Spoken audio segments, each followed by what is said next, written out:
and Manny was commentating about how how he owed all his musical career to Margaret Thatcher, completely ignoring the North and putting him on a life of the dole.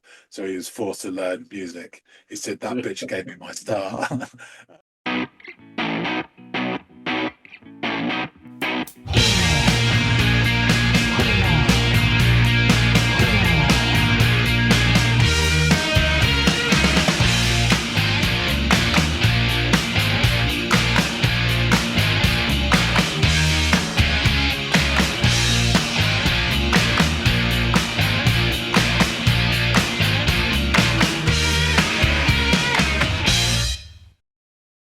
Hey, everybody out there, welcome back to another episode of the Audiophiles. I'm Andy, that's John, and today we listen to music. John, what are you going to have me go off and listen to, my friend?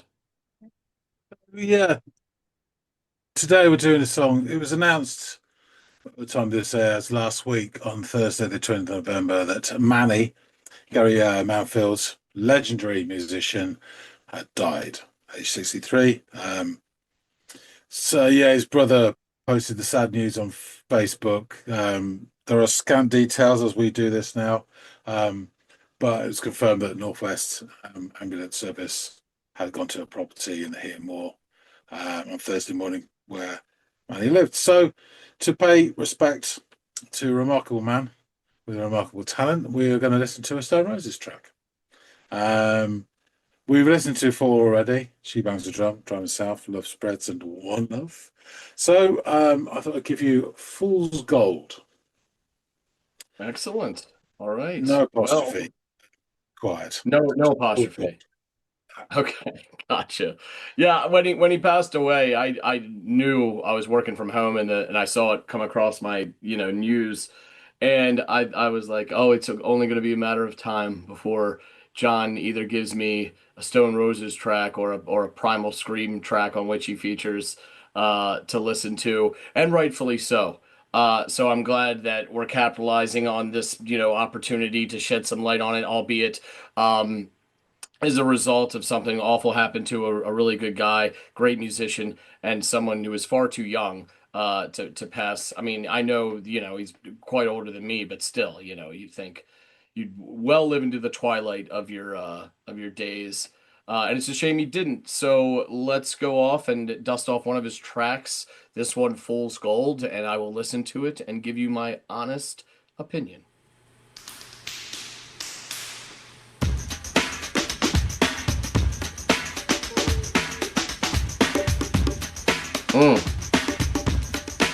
Nice hand drums. Nice bass. Nice little bit of guitar too.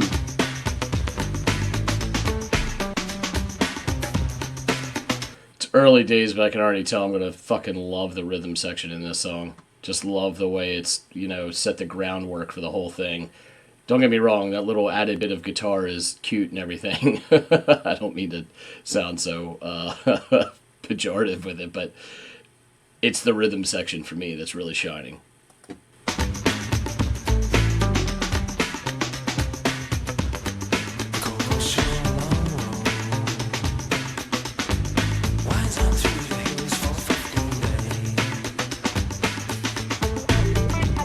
Oh, nice little wah.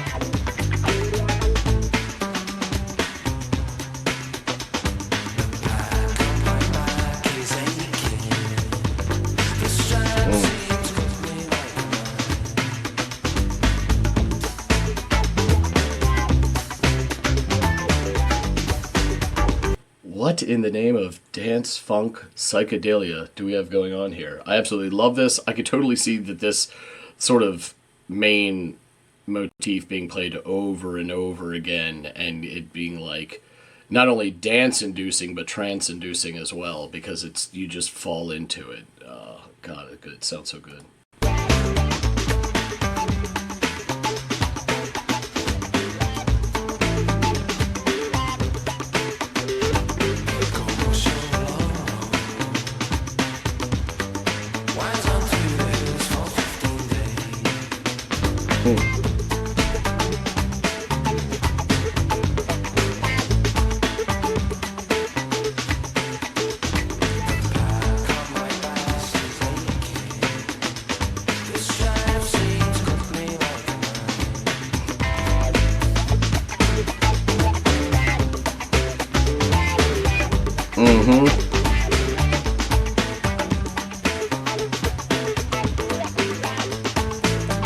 like the sort of stop-starty nature of the bass throughout this. It's giving the song to breathe, room to breathe, and every time the bass reappears, it just sounds so good. And I don't, it would sound great if it was just steadily all the way through. But there's something about this like micro version of like the absence makes the heart grow fonder that's going on in this portion where he pulls back and then comes back in and pulls back and then comes back in, and it reminds you how much you love its sound every time it reemerges.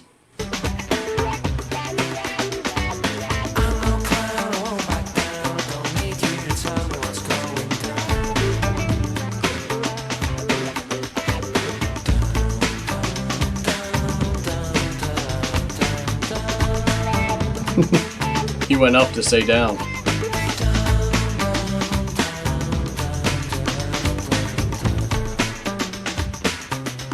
All right.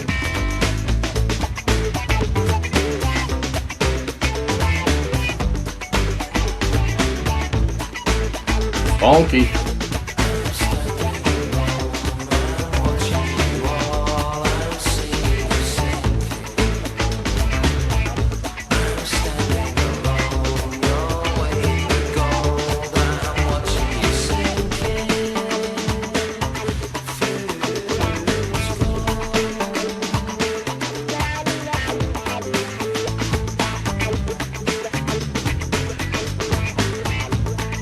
Ooh, what is it about this?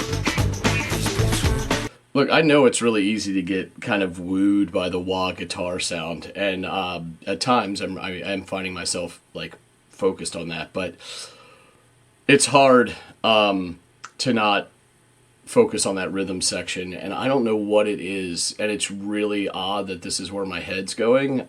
Maybe there's some correlation, but I don't know.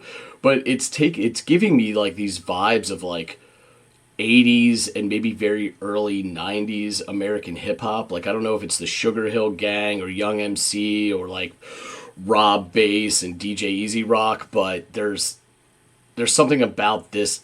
When rap really loved to bring in the funk sound to the beats that they used and the sort of like the underlying music that they would then rap over top of, like funk was a definite fixture in their sound at that point, and this has something akin to that, which I didn't have in my bingo card going into this track, but it's really interesting.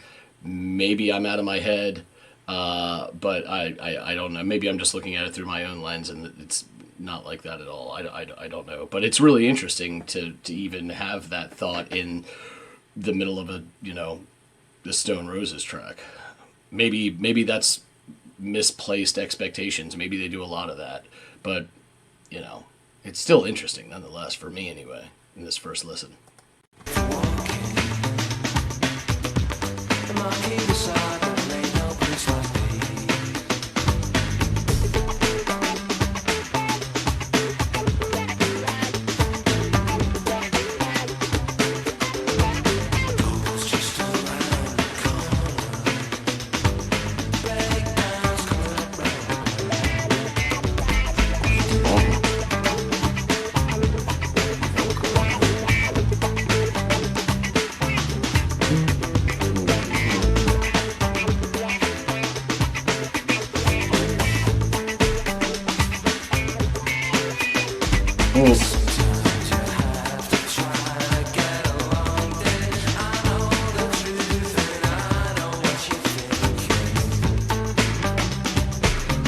Not really fixating on the lyrics in this one. Ooh.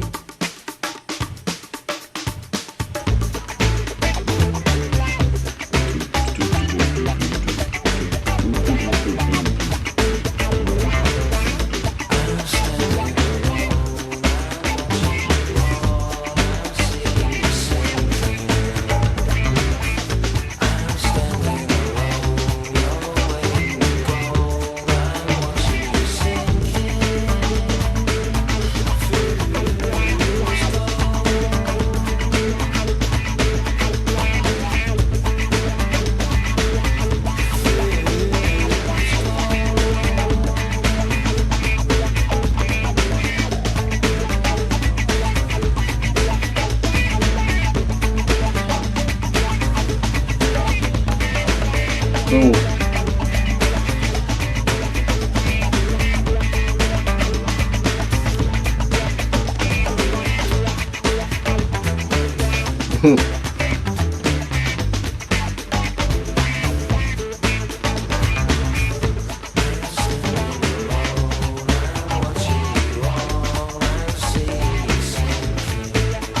This is super groovy.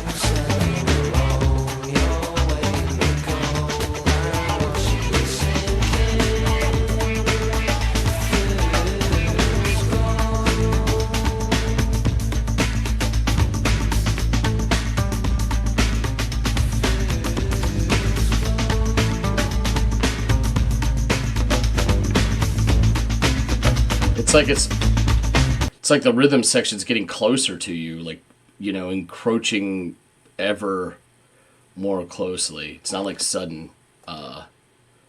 Take that back because it just sort of happened here recently. Maybe. Okay. Let's see if I notice that again.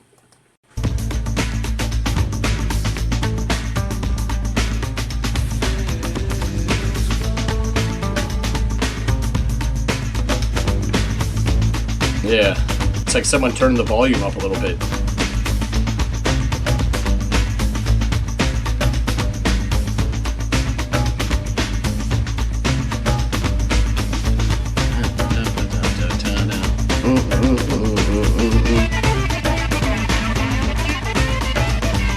Ooh.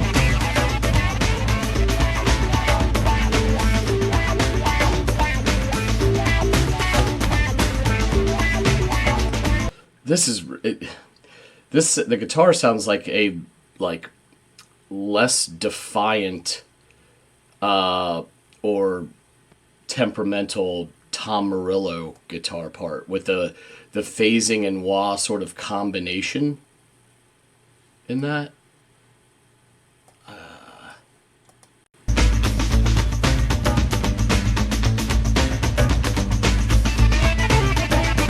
Yeah.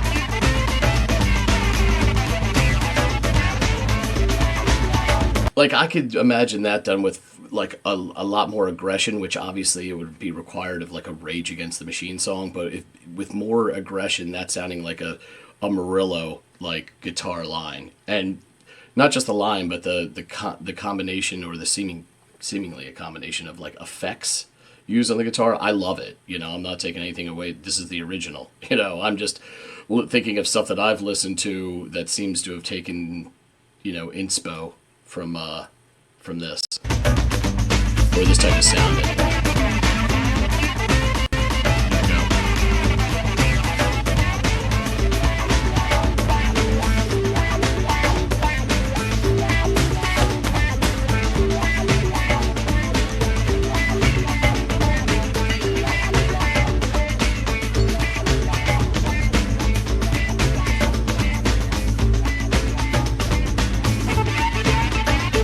This too. Oh my god, this definitely.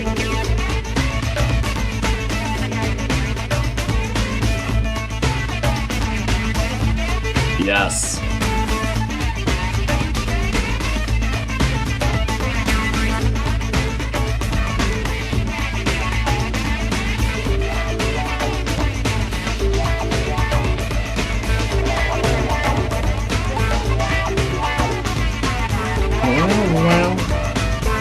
Wow, wow. That's great.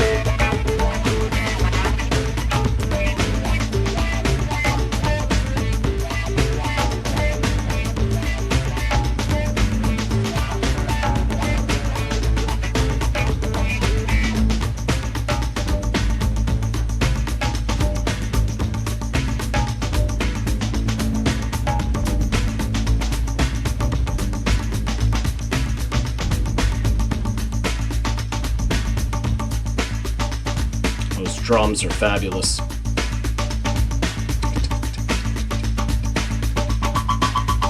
Ooh, digital chirping? What is that?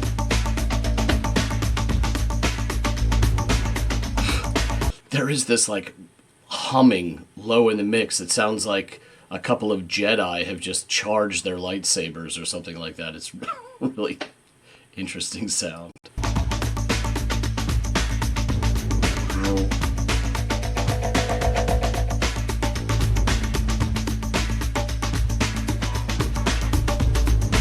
That too, that what is that?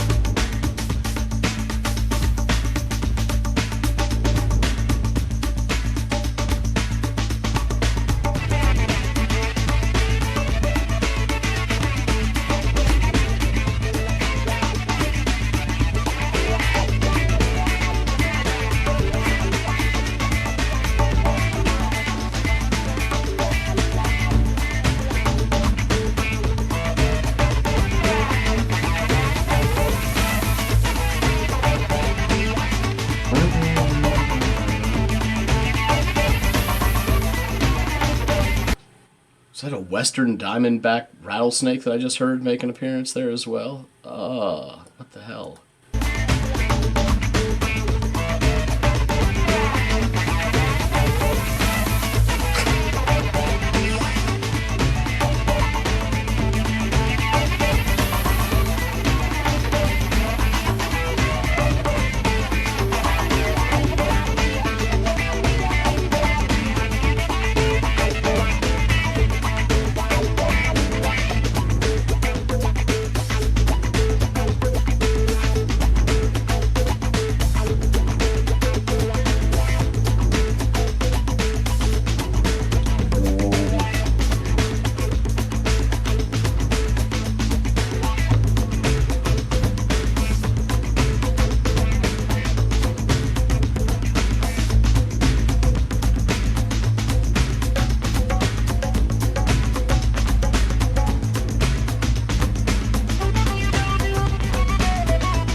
All right.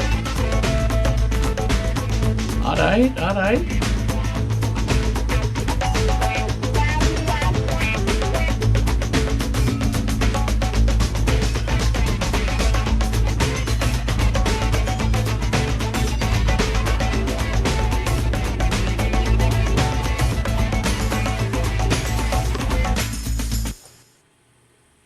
Wow.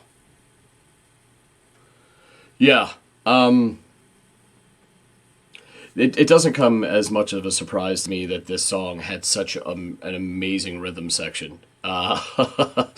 You know, sadly, may he rest in peace when Manny passed away just a couple days ago.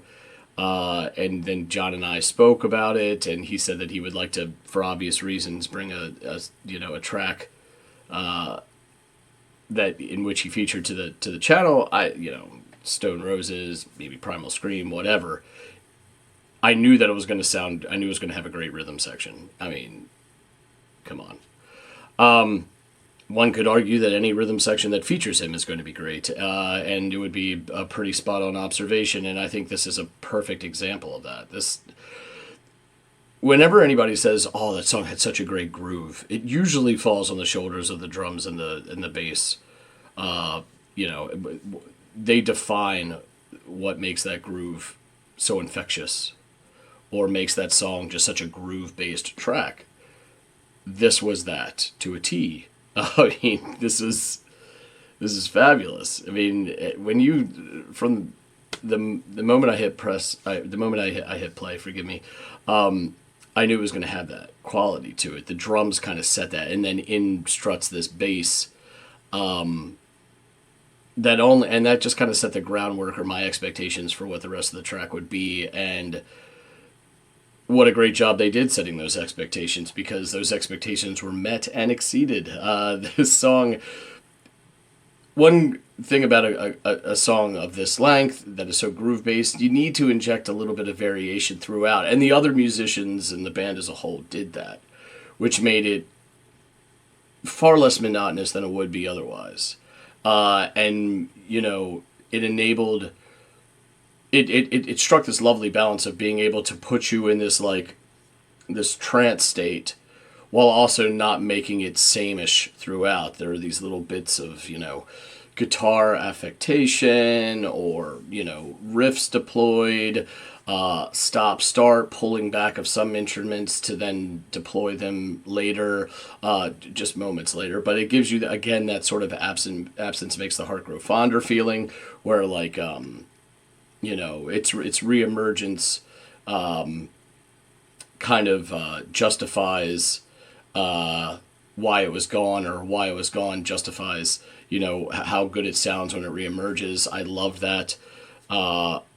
This is a rare case where I didn't really focus too much on the lyrics. I mean, you'd be hard pressed to have missed the word "down," sung by Mr. Brown throughout this one. But for the most part, I didn't get too bogged down in that, which also speaks to how attention grabbing this groove was. Yeah, man, he did a killer job on this one, and it's weird because like funk and dance psychedelia, but also like clearly shades of like hip hop in this as well, early hip hop, which is wasn't you know on my radar at all going into this one. But I had a lot of fun listening to this and all the parts throughout it. It was just great. Yeah, actually, the 10 minutes kind of went by fairly quickly because of that too, which made it all that much more enjoyable. So, oh yes, great work by the Stone Roses and Manny. So let's get back and discuss this more with John. Freeman Harding Willis, he's back. So you've had a listen to Fool's Gold by the Stone Roses. Please tell us your thoughts. A lot of them. And I guess you have a lot of room to have a lot of thoughts when you're reviewing and listening to a 10-minute track. A lot of things come into focus and into your mind's eye as you're listening to this. That was my experience. So this one kicks off with quite the funky and jaunty little beat that instantly grabs the listener by the rhythm bone. Please don't ask which bone that is. This is a family show after all. But it's that combination of the proper drum beat coupled with the added percussions that provided by the hand drums that just sound terrific and instantly makes you want to move. And I could already tell that this song was an excellent choice by you because it's clear that the rhythm section is going to play a pivotal role in this track and in the identity and the sound that's on offer here. So, excellent choice already. The bass teases some notes as well as the guitar then comes and plays this simple but groovy little lick that only adds to the danceability of the music. It has this kind of dance funk psychedelic sound to it. Stone Roses, I know that they're part of the Manchester scene and all that, but they really do, at least it's been my experience in the handful of songs I've listened to. They are not afraid of and are certainly talented enough to do a bit of genre jumping around. They could sound like this kind of sound in one track or album and then take on a completely different sort of persona in another. And that's really admirable because you can try to do that, but to do it successfully is a whole nother thing. And I mean, Love Spreads is a completely different animal to this. You know what I mean? Just to pick one out of the hat. So that's commendable. And I like that because you never know quite what you're getting when you hit play. So good stuff all around. After the singer joins and delivers the second line about how the road winds on through for 15 days. This is Ian Brown, right? Is that his name? The singer? Yeah, yeah, yeah. Okay. We get treated to some nice wah-soaked flourishes on the guitar, all while the bass is steadily doing that lower registered strut beneath it. Around the 2 minute mark, we were reminded of the opposite of up by Ian Brown as he repeats the word down several times over this funky goodness that the band has crafted. He then delivers this interesting bit, which I assume is the chorus. I'm standing alone. This is the only part that I truly caught all of. It was so hard to hyperfixate on the lyrics, which I often do when there's all this movement-inducing music going on that's capturing your attention. as well as a lot of like interesting decisions of pulling some instruments back and then, redeploying them at times. And there's this, I kept saying there's this distance makes the heart grow fonder kind of approach to some of the instrumentation here. It's oftentimes the bass, if I'm being honest, where the bass will fall back for a little bit and then come back, and God, when it comes back, it makes you realize how much you loved that sound. So that was really great. But so this is the only part or stanza of lyrics that I really was able to compute. I'm standing alone. I'm watching you all. I'm seeing you sinking. I'm standing alone. You're weighing the gold. I'm watching you sinking. Fool's gold. Also, this is going to sound weird, but the more I hone in on the rhythm section of this track, and perhaps even the bits of wah affected guitar, and just the overall funk influence that we've got going on here, I'm starting to really be reminded of some like old school early hip hop, which is I didn't really come to expect. I can't really put my finger on who it is or what track exactly, but it's akin to something like, and I just put a list here, like the Sugar Hill Gang or Young MC or Rob Bass and DJ Easy Rock. There's something in this that is of that. And it was very much during that period in early hip hop when they just loved to sample with or fuck with funk sounds as their base over which they would then rap. So it has that under, I don't want to say under the surface because it's kind of overt, but oh, so go ahead. Yeah, not just I'll get into that. But on that thought, if you then go back a step, what do those guys take as their sort of sample palette? Um, it would be mainly JB, wouldn't it? Yeah, Um, yeah, yeah, yeah. and That's fair. so And they quite got it all. so it's like a stepping stone back to the early funk of James Brown, except Boots Yeah, Collins, etc. exactly, exactly. So, and this isn't something that I had on my radar before pressing play. Nonetheless, I'm super happy to hear the similarities, even if it wasn't on my bingo card at all entering this song listening experience. Uh, Sometime in the throes of the fifth minute, after Brown repeats, and not James, I'm talking Ian, repeats the chorus a couple of times. The wah guitar makes its exit, and the rhythm section seems to almost take a step closer as they become more forward in the mix. It's almost like someone turned up the volume button on the soundboard or something. It was really interesting. And it's kind of subtle, it's like, whoa, shit, but if you're listening, you'll hear it. This lasts about 20 seconds or so before the guitar returns and eventually ends up sounding. This is really interesting too, and I didn't have this on my radar, but this part and another one shortly after it, after a very small break between the two, reminds me of like a far less defiantly temperamental Tom Morello guitar kind of sound where there's this phasing and wah coupling, this idea of taking not one but two or more effects and placing them on the guitar simultaneously to create a sound that maybe is not unheard but isn't used very often, if at all, so I was like, oh wow, this is really really interesting. This subsides by the 7 minute mark, and then eventually the guitar again pulls back, leaving the rhythm section to shine again for a bit, which I have no qualms with. That's the best section in the whole song. And around the 7:35 mark, there appears this interesting, almost digital chirp like sound, but I don't even know if it's digital, but it just sounds like this faux chirping sound, and it's brief, it's fleeting. It's here and gone before you know it. There can also be heard some like low registered humming, and I think in the video I it sounded like like a battalion of fucking Jedi Knights gearing up their lightsabers, this kind of humming sound beneath of it.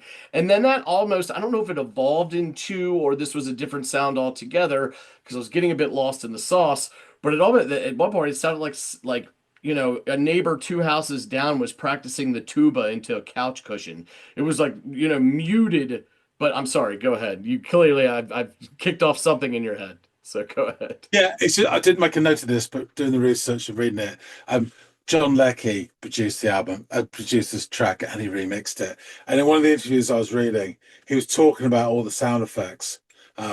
This is a few years later after the song came out, and he says, "I can't remember what I did." But I'm just, and he says when I listen back to it, I'm surprised every time because it sounds fucking awesome. There's some really odd sounds in there. I Yeah. can't remember what to make them. Well, it comes as no surprise that, and I appreciate his kind of modesty in that it's like I was just throwing shit at the wall to see what stuck, and we found some really cool shit. If you asked me to replicate it again later, I never could. You know what I mean? Or I'd be hard pressed to. Yeah, So yeah, and it has that kind of sound to it. Like they were really fucking experimenting with stuff for the first time, and God knows if they could reinvent the wheel if they were asked to. Um, that digital scratchy guitar, super Morello-y now at this point, reemerges. I mean, it almost sounds like how he can almost create the sound of scratch turntables with his guitar. There's a bit of that to this, as if I don't know when this came out. And I know Morello is you tend to think Morello was like the '90s, but I'm sure he was well into his guitar craft and what he wanted to sound like in the mid to late '80s as well. Uh, but it is interesting to hear someone that's not him even come close to sounding like him on guitar, and there is shades of that here. So emerges around the 810 mark, adding yet another layer of this like trancy psychedelic funk confectionery, just this added layer of this very interesting cake that they baked. And then around the 830 mark, we get treated to a guest spot from the Western Diamondback Rattlesnake. Kind of going on in the back there, that rattle. And he adds his 2 cents to the percussion section. This groove has an Energizer bunny quality to it in that it keeps going and going and going. But the band is doing a killer job of injecting slight variation throughout it that doesn't jeopardize that trance inducing quality, but also keeps it fresh and free from falling victim of monotony or redundancy as it rides all the way until the end. And yeah, I'll mention again when I saw the news, I knew you were going to come at me with something that Manny was a part of for obvious reasons. But not only did you do that, but you picked a song where he really shines, which also, I mean, in hindsight, makes perfect sense. But he's definitely shows a command of the bass in this track, and yeah, this didn't disappoint. I really enjoyed it. While all the parts had their time in the sun, none shined more than the rhythm section in this one, of which Manny was, wildly integral. So yeah, I loved it.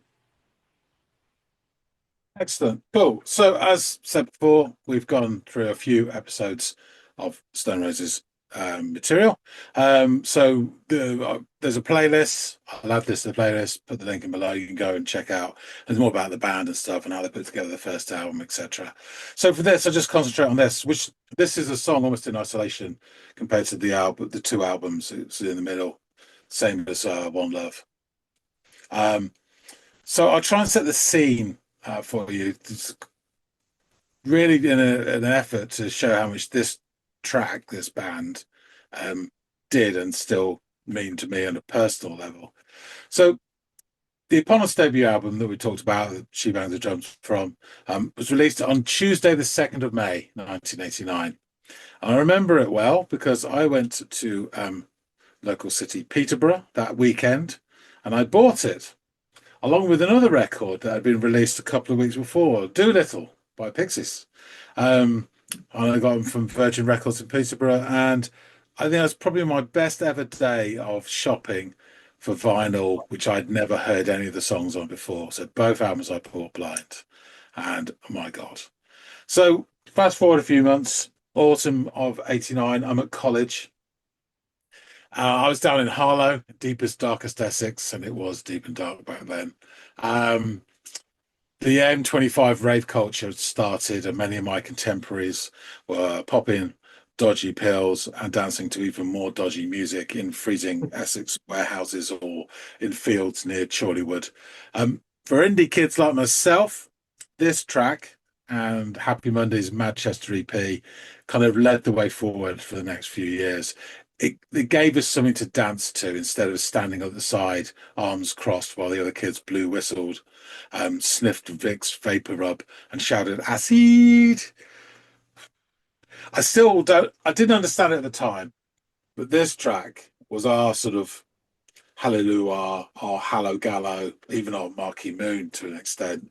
Over the next couple of years, the Manchester scene and that sort of baggy sort of stuff, danceable indie music, brought some incredible music which I'll never forget. And this track just pips the Mondays for Luck as my favourites. It is close though.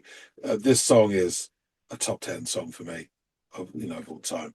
Um, so just a little bit of history. Fool's Gold and another song, What the World is Waiting For, were recorded at Sawmill Studios in Cornwall, one of the UK's first residential facilities and also among the most remote, located within a creek on the banks of the River Fowey. The only means of access is by boat or, when the tide is out, walking along a railway line. So producer John Leckie described it. If they tell you to be there at 4 o'clock to get the gear in and you turn up at 5 and the tide's gone, you have to wait 12 hours before your next chance. It's a fantastic place. I've worked on a lot of projects there, states Leckie, including a psychedelic album named Chips from the Chocolate Fireball that I produced in 1987 for the Dukes of Stratosphere. This was XTC under a different persona, and the Roses told me that that record was the main reason for them asking to work with me. So the intention at the time was to put out What the World is Waiting For as the A-side, Fool's Gold as the B-side. However, when Silvertone's A&R man Roddy McKenna heard Fool's Gold, he urged the band to pick that for the A-side. They weren't completely convinced, so it was released, the two tracks as a double A-side. Oh, What do they know? nice compromise. Yeah. Fool's Gold has been described as Manchester dance rock, funk rock, breakbeat, and psychedelic funk song. The dance-oriented song showcased the rhythm section of Manny on bass and Rennie on percussion. Ian Brown stated that the song was written over The Funky Drummer by James Brown, which Rennie apparently had to learn the beat from. However, the actual source of the beat is Hot Pants by Bobby Bird, which It's references James interesting. Brown. Anyway, The funky drummer, that song I think has been the most influential drum song in it's all one of of the most music. sampled songs ever. Yeah, yeah. Yeah, absolutely. So it wouldn't have been a surprise to me if it had, but it sounds like you're saying it's actually another Brown track that kind of influenced this one. Yeah. Hot Pants by Bobby Bird. But I mean, you listen to Oh, it. okay, okay. It's derivative, not derivative, but it comes from that well, Yeah, as it were. yeah. The bass line was adapted from Kevin O'Neill's bass line in Know How by Young MC, Yeah. Okay, there it is. which That's Manny the heard, I knew I was in the neighborhood, but I was like, I can't figure out where to put my fucking finger. So thank you. That helps. which Manny heard after going clubbing, in quotes, looking for things to pinch. According to Brown, the song's verses were inspired by John Huston's 1948 film, The Treasure of the Sierra Madre, which tells about, in quotes, three geezers were skint and they put their money together to get equipment to go looking for gold, and then they all betray each other. That's an interesting synopsis. I love that film, this John Huston film with Yeah. his dad Walter, in one of the roles. It's a fantastic film, and it is about sort of how greed corrupts. And the song itself, I think, touches on that. But what that greed is for is open to interpretation, whether it's fame, um, accolades, whatever. I think within the music industry. So the single was the first one by the band to reach the UK top 10. It was promoted with a fantastic music video, which showed them performing outdoors, but also there was shots of them walking across this volcanic landscape of Lanzarote in the Canary Islands, and it really is really striking. The cover art is a painting by guitarist John Squire called Double Dorsal Doppelganger, and it was later exhibited at Squire's 2004 art exhibition. This 12-inch came with a free poster of the cover, which adorned my student walls for many a year, and God knows where it is now. The band's appearance at the time in November, Top of the Pops, the same time as the Happy Mondays, who performed Hallelujah from their Manchester Rave on EP, is regarded as a cultural high watermark, exposing the emerging Manchester scene to a wider audience and popularizing a new dance-orientated music genre, baggy. Fool's Gold was featured in the 1998 Guy Ritchie film Lock, Stock and Two Smoking Barrels, Oh. when Vinnie Jones's character makes his exit from the pub after his final dialogue with the film's main characters. It also features in episode 1 of This Is England 90, the fourth installment in Shane Meadows' wonderful drama series. And it features quite heavily the sort of spring of 90 it is, with them going off to a Manchester themed rave around Nottingham. And they all dance to Fool's Gold, and it's just fantastic to watch. Enemy placed a song at number 31 in their 500 greatest songs of all time, released in 2014. So the lyrics: Gold roads sure a long road. One's on through the hills for 15 days. The pack on my back is aching. The straps seem to cut me like a knife. Boom, boom, ba-dum, ba-dum, bum, bum. Gold road's sure a long road. One's on through the hills for 15 days. The pack on my back is aching. The straps seem to cut me like a knife. I'm no clown. I won't back down. Don't need you to tell me what's going down. Down, down, down, down, da down, down, down, down, down, down, down, down, da down, down, down. I'm standing alone. I'm watching you all. I'm seeing you sinking. I'm standing alone. You're weighing the gold. I'm watching you sinking. Fool's gold. These boots were made for walking. The Marquis de Sade never made no boots like these. Gold's just around the corner. Breakdowns coming around the bend. And they go into the bit of that bang, bang, bang, and he sort of very whispers, what you doing? You gotta go. And it comes back. Sometimes you have to try to get away, dear. I know the truth and I know what you're thinking. Down, down, down, down, down, down, down. I'm standing alone. I'm watching you all. I'm seeing you sinking. I'm standing alone. You're weighing the gold. I'm seeing you sinking. Fool's gold. Fool's gold. I'm standing alone. I'm watching you all. I'm seeing you sinking. I'm standing alone. You're weighing the gold. I'm watching you sinking. Fool's gold. Fool's gold. And at that point, we reach 5:39 in proceedings, and then I put instrument. um, so yeah, just a bit about Manny. So he was born in Crumpsall, Manchester in 1962. He joined the Stone Roses in 1987. He'd been in the band previously with John Squire.